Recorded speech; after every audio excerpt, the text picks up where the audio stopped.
Fui escolhido para servir-te e para amar. O Evangelho que hoje ouvimos é uma continuação do Evangelho do domingo passado, no qual o Senhor faz o milagre da multiplicação dos pães.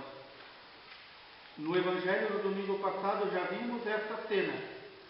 O povo que acorre atrás de Jesus em busca de quê? De curas e de alimentos. Curas do corpo, alimentos para o corpo. E o evangelista vai dizer no evangelho que proclamamos no domingo passado: quiseram fazê-lo rei daquela terra, porque não entenderam a missão de Jesus. Quiseram transformar Jesus num governante, talvez muito justo, que distribuísse pão, saciasse os famintos, curasse as doenças, nada mais, nada menos. E o evangelista vai dizer: não entenderam. E Jesus, como que se irrita com esse comportamento. No evangelho de hoje, continuação do domingo passado, a mesma cena. O povo, a multidão, acorre a Jesus atrás de comida. Atrás de comida. Novamente, como do evangelho do domingo passado, momento de pensarmos a nossa relação com Deus.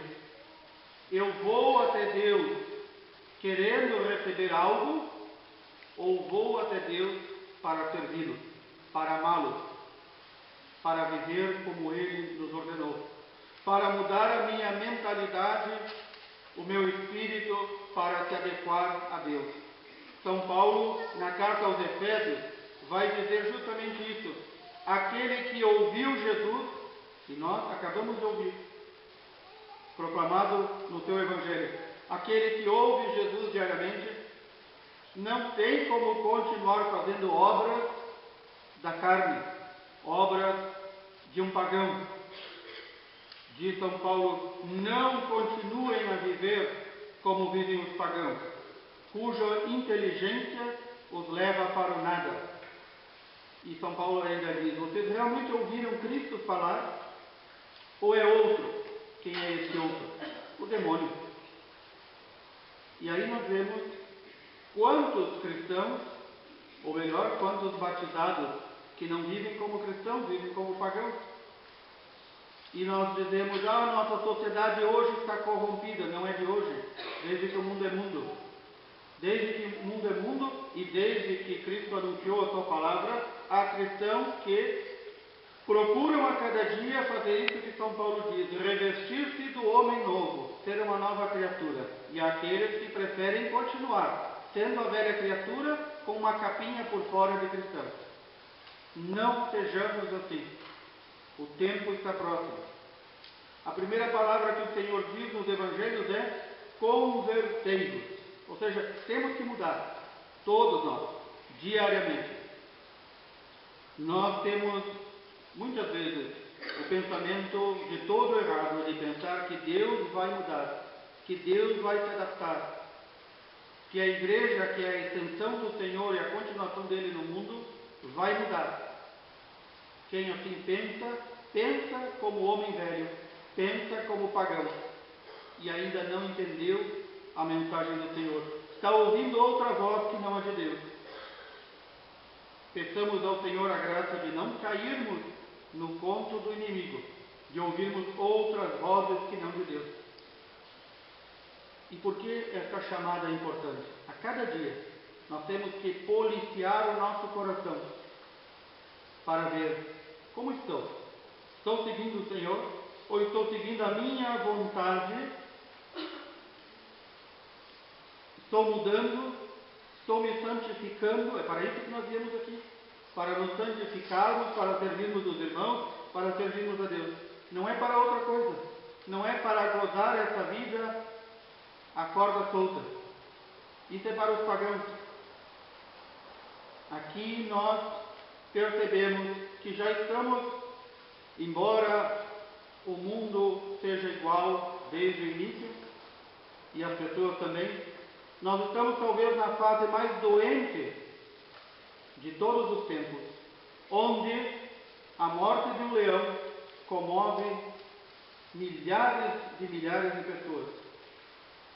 E a morte de 150 milhões de crianças mortas diariamente pelo aborto não comove ninguém. Onde a morte de tantos homens e mulheres pela fome já não comove mais ninguém.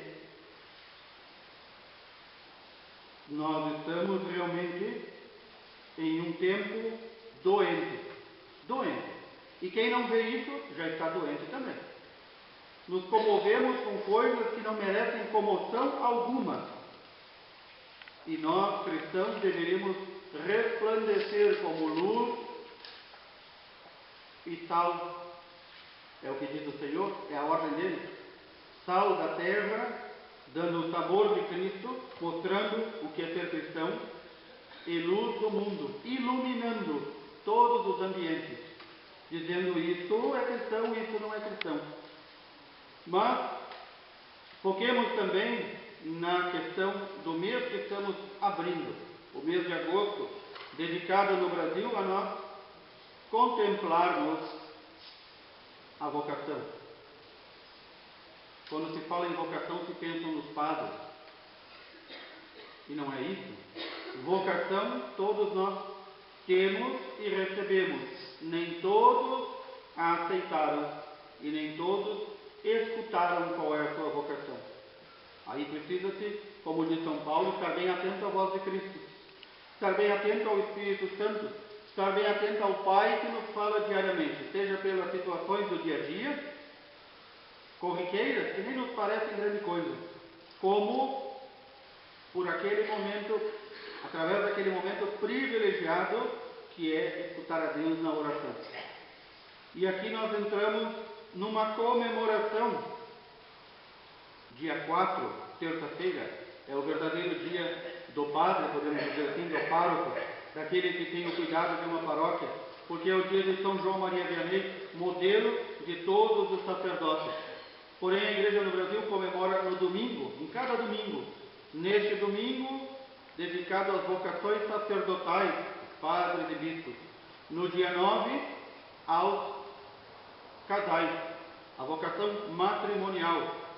No dia 16, as vocações religiosas, como diz popularmente o povo, as freiras e os frades. E no dia 23, a todas as outras vocações leigas. Aqui é importante vermos por quem nós somos chamados, dado que vocação é um chamado. Por quem nós somos chamados? Ninguém pode dizer, eu quero ser padre. E, geralmente quem diz é um péssimo padre. Mete o pé pelas mãos. Eu quero ser padre. Eu quero casar. Eu quero ser religioso ou religiosa. Não é o teu querer, é o chamado do Senhor que te chama e tu dizes a Ele sim ou não. Quanta gente que se frustrou na sua vocação. Não na vocação verdadeira, naquela que achou que tinha, ou que por um impulso foi levado a tomar. E quanta gente que, seguindo a sua vocação, aquela pela qual o Senhor o chamou, foi feliz toda a sua vida e tornou feliz todos aqueles por onde passava.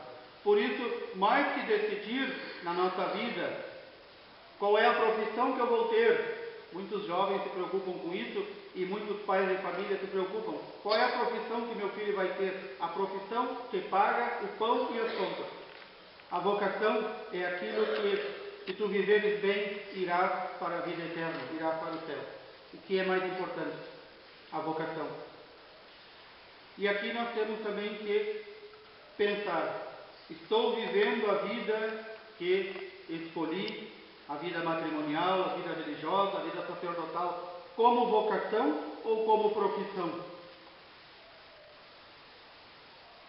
Eu cumpro os deveres da minha vida ou eu sou relapso, sou relaxado? Vivo para os outros ou vivo para mim? Porque a vocação sempre é um chamado a viver para os outros. Assim é o pai e a mãe de família. O verdadeiro homem e a verdadeira mulher que vivem uma verdadeira vocação, vivem para os filhos. mesmo depois de criados. Aliás, os bons pais e mães dizem isso: filhos criados, trabalhos dobrados. Trabalhos dobrados. Vivem para os outros. Quantas vezes acordar na madrugada quando são pequenos? Quantas vezes se preocupar quando já são jovens e saem à noite?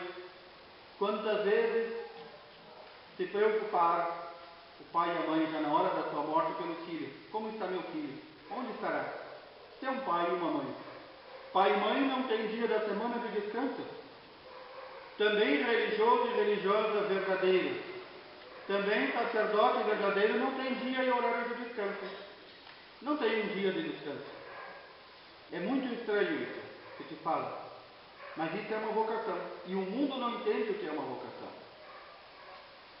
Que o mundo não entenda, que os pagãos não entendam, é compreensível. Que os cristãos não entendam, é perigoso e problemático. Qual é a minha vocação? Se eu devo me perguntar diariamente, para que Deus me chamou? Eu tenho condições com minhas próprias forças de assumir essa vocação? Obviamente que não. Nenhum de nós. Nenhum de nós tem condições com suas próprias forças. É Deus que chama, é nós que escutamos e somos nós também que dizemos sim a Deus. E aquele a quem diz sim a Deus, recebe todas as graças e forças para viver na fidelidade à sua vocação. Este mês todo, nós contemplaremos cada uma das vocações. Nós, há muito tempos atrás, na igreja, não falávamos em uma coisa tão importante, as vocações leigas. É algo muito recente. Ou a pessoa casava, ou ficava religioso, religiosa, ou ficava padre. Era impossível para a mentalidade da época imaginar uma vocação leiga, ou seja, alguém que nem casou, nem ficou sacerdote, nem ficou religioso, nem religiosa. E há inúmeros irmãos e irmãs nossos que assim vivem. Sejam com uma consagração especial, sejam prometendo os votos ou mesmo uma consagração de uma vida celibatária e que trabalham e muito. E muitas vezes não sabemos. Aqui na nossa realidade da região não temos pessoas assim. Mas em outros lugares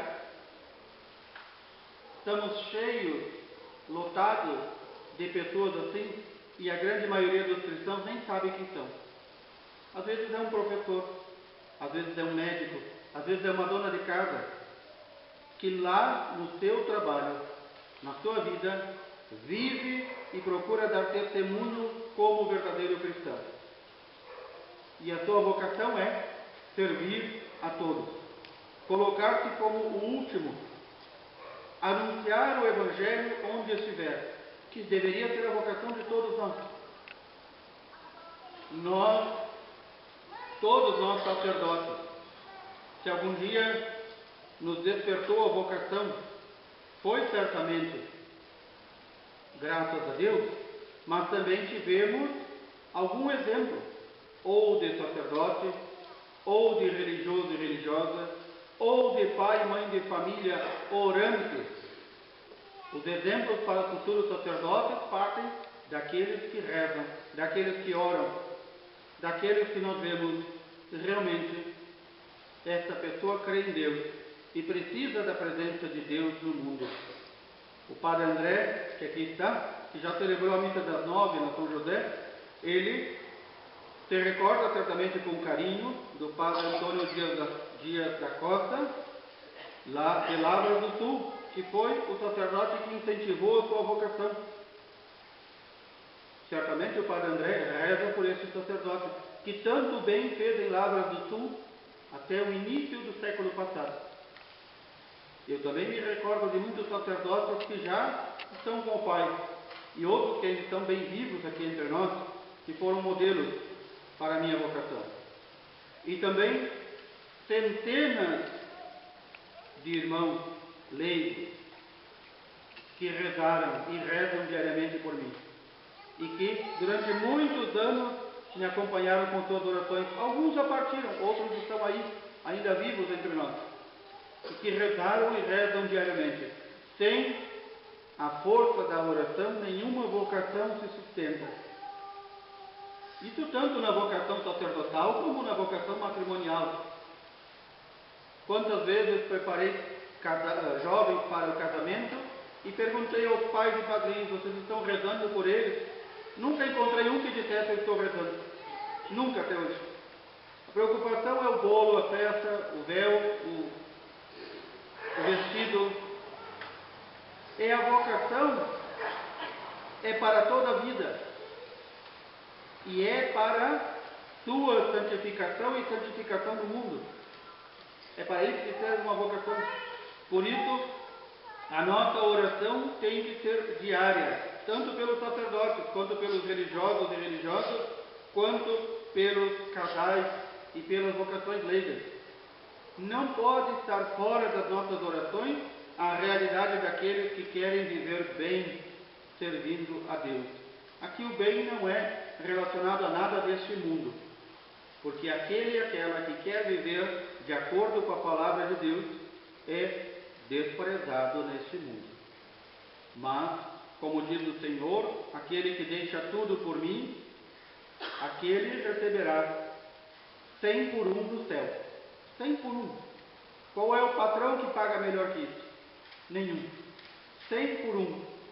Uma obra boa que nós fizermos, vivendo em nossa vocação, receberemos 100 por 1. Por isso, a preocupação de nossa vida, daqueles especialmente mais jovens, ou quem ainda não decidiu a sua vocação, é o que eu serei. Mas também, antes disso, o que Deus quer que eu seja. Onde que Ele quer que eu me santifique?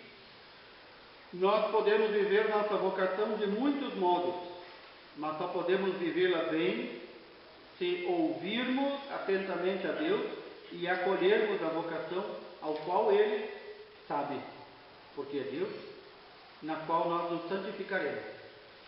Peçamos ao Senhor essa grande graça, esse grande dom, especialmente para os mais jovens, especialmente para as futuras gerações, que saibam discernir e ver para que é que o Senhor me chama. Lá eu serei feliz se eu seguir o que o Senhor me chama. Louvado seja nosso... Fui escolhido para servir-te e para amar-te, meu irmão. Meu coração se dividiu entre o meu ser e o teu ser em comunhão.